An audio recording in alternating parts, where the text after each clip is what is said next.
नमस्कार दोस्तों। आज हम बात करने वाले हैं एक ऐसे शब्द की जो सिर्फ इकोनॉमी नहीं पूरी दुनिया की पॉलिटिक्स को हिला देता है। टैरिफ। आखिर टैरिफ होता क्या है? एक देश दूसरे देश पर टैरिफ कैसे लगाता है और आज के टाइम में अमेरिका के प्रेसिडेंट डोनाल्ड ट्रंप कैसे टैरिफ को एक हथियार की तरह इस्तेमाल कर रहे हैं। आज की वीडियो ध्यान से देखिए क्योंकि टैरिफ के असर सिर्फ गवर्नमेंट पर नहीं सीधा हम पर और आप पर भी पड़ता है। चलिए सीधी भाषा में जानते हैं आखिर ये टैरिफ होता क्या है। मान लीजिए कि इंडिया से 100 रुपए के टमाटर अमेरिका भेजे गए। अगर इन टमाटर पे कोई भी टैक्स नहीं लगाएंगे तो ये अमेरिका के मार्केट में भी 100 रुपए के ही बिकेंगे। लेकिन अगर अमेरिकन गवर्नमेंट बोले इस टमाटर पर हम 50% टैक्स लगाएंगे तो वही टमाटर 150 रुपए के हो जाएंगे। और ये जो एक्स्ट्रा 50 रुपए हैं ये प्रोड्यूसर को नहीं अमेरिका की सरकार को जाते हैं। बस इसी एक्स्ट्रा टैक्स को कहते हैं टैरिफ। अब ये जो टैक्स है ये कंज्यूमर मतलब सामान लेने वाली सरकार जो है वो टैक्स लगाती है और इसके बाद जो प्रोडक्ट सस्ते में बिकना चाहिए मार्केट में वो ज़्यादा महंगा हो जाता है। अब सवाल ये आता है कि इससे जो सामान भेज रहा है जैसे कि भारत ने 100 रुपए के टमाटर मान लीजिए अमेरिका को भेजे तो इसमें भारत का नुकसान कैसे हो सकता है? देखिए जब कोई चीज़ महंगी होती है तो लोग उसे कम खरीदते हैं। ये सिंपल इकोनॉमिक्स है। अब मान लीजिए कि इंडिया के टमाटर 150 रुपए के हो गए अमेरिका के अंदर, वहीं पे चाइना भी 100 रुपए के टमाटर भेज रहा है लेकिन अमेरिका ने कहा कि हम चाइना के ऊपर सिर्फ 30% टैक्स लगाएंगे। तो अब वो 100 रुपए के टमाटर 130 रुपए में मार्केट में आ गए।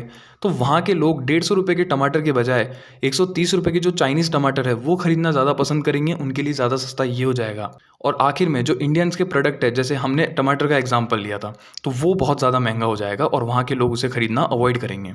अब बात यह आती है कि इससे फिर जो एक्सपोर्ट कर रही है जैसे मान लीजिए कि इस केस के अंदर भारत जो है 100 रुपए के टमाटर अमेरिका भेज रहा था तो उनके लिए ये सब नुकसानदायक कैसे है? अब इसके सबसे बड़ा असर पड़ता है एक्सपोर्ट्स पर। अगर इंडिया का कोई फार्मर या मैन्युफैक्चरर सिर्फ अमेरिका पर डिपेंड करता है और टैरिफ के बाद उसका सामान बिकना बंद हो गया तो उसकी इनकम रुक जाएगी, फैक्ट्री बंद हो जाएगी, लोगों की नौकरी चल जाएगी और धीरे धीरे देश की इकोनॉमी पर प्रेशर पड़ेगा। इसीलिए कोई भी देश टैरिफ वॉर में फंसना नहीं चाहता। अब देखिए टैरिफ जो होता है ये सिर्फ एक टैक्स की तरह नहीं होता, ये जियोपॉलिटिकल सिग्नल भी होता है। जितना ज़्यादा दो देश आपस में ट्रेड करते हैं उतना ही ज़्यादा एक दूसरे पर डिपेंड हो जाते हैं और डिपेंडेंसी से रिश्ता मजबूत होता है। लेकिन जैसे ही एक देश अपने मार्केट बंद कर देता है यानी कि इतना ज़्यादा टैक्स लगा देता है कि 100 की चीज़ भी 500 में मिले तो ट्रेड टूट जाता है और रिश्ता कमज़ोर हो जाता है। आज के टाइम में अमेरिका के प्रेसिडेंट डोनाल्ड ट्रंप टैरिफ को ओपनली एक वेपन की तरह यूज़ कर रहे हैं। चाइना हो, यूरोप हो, मैक्सिको हो या इंडिया, ट्रंप का मैसेज क्लियर है, पहले अमेरिका का फ़ायदा। वो टैरिफ बढ़ाते हैं ताकि अमेरिकन इंडस्ट्रीज़ प्रोटेक्ट रहें और दूसरे देशों पर प्रेशर बना रहे। टेक्निकली देखा जाए तो इतना ज़्यादा टैरिफ लगाना जो वर्ल्ड ट्रेड ऑर्गेनाइजेशन है उसके रूल्स के खिलाफ है।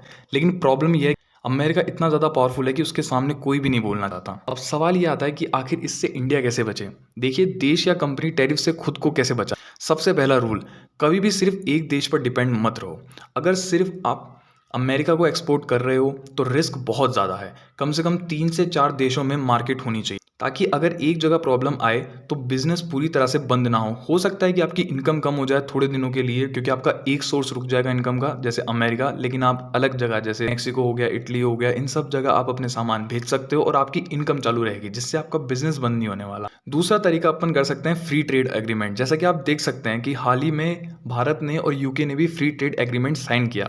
अब ये जो फ्री ट्रेड एग्रीमेंट होता है इस एफटीए के थ्रू दो देश एक दूसरे के सामान के ऊपर कोई भी टैक्स नहीं लगाते जिस वजह से उन दोनों का सामान ही एक दूसरे की कंट्री में बहुत ही ज़्यादा सस्ता हो जाता है और इस वजह से लोग ज़्यादा खरीद पाते हैं। तो उन दोनों की डिपेंडेंसी एक दूसरे पे बहुत ज़्यादा हो जाती है और अगर इसी वजह से जियोपॉलिटिकल स्टेटस भी देखा जाए तो उनका बहुत ही ज़्यादा स्ट्रांग हो जाता है। इसमें दो देश डिसाइड करते हैं कि या तो हम एक दूसरे के सामान पर या तो ज़ीरो टैरिफ लगाएंगे या फिर बहुत कम टैरिफ लगाएंगे।